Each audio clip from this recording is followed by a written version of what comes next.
এইবিধ শাক বাৰু আপোনালোকে ভাজি খাইছেনে? এয়া হৈছে মিঠা আলুৰ আগ। মিঠা আলুৰ আগখিনি ভালকৈ ধুই ল'ব আৰু তাৰপিছত মিহি মিহিকৈ কাটি ল'ব লাগিব আৰু আনফালে আলু, পিঁয়াজ, জলকীয়া আৰু নহৰুখিনিও মিহি মিহিকৈ কাটি লোৱা হৈছে। আপোনালোকে যদি এই মিঠা আলুৰ আগ আগতে ভাজি খোৱা নাই, এবাৰ এই পদ্ধতিৰে ভাজি খাই চাবচোন। নমস্কাৰ বন্ধু বান্ধৱীসকল, দীপিকা কিটচেন এণ্ড ব্লগছৰ আন এটি ৰেচিপি ভিডিঅ'লৈ আটাইকে আদৰণি জনালোঁ। ৰেচিপিটো ভাল লাগিলে ভিডিঅ'টোত লাইক, কমেণ্ট, শ্বেয়াৰ আৰু চেনেলটো যদি এতিয়ালৈকে ছাবস্ক্ৰাইব কৰি ৰখা নাই, প্লিজ চেনেলটো ছাবস্ক্ৰাইব কৰি ৰাখিব।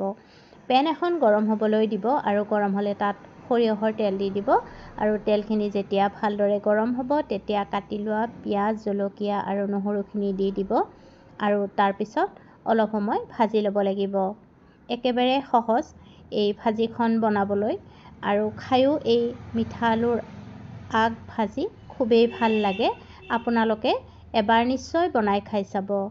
এতিয়া আলুখিনি দি দিব আৰু আলুখিনি দি ভালদৰে মিহলাই ল'ব। সোৱাদমতে নিমখ দিব আৰু হালধি গুড়ি দি দিব আৰু তাৰপিছত লৰাই লৰাই ভাজিব লাগিব।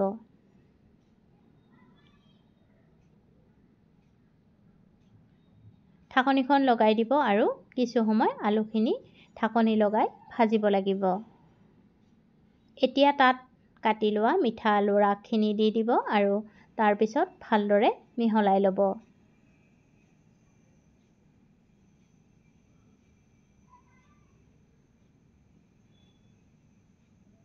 ঢাকনি লগাই ভালদৰে লৰাই লৰাই ভাজি থাকিব।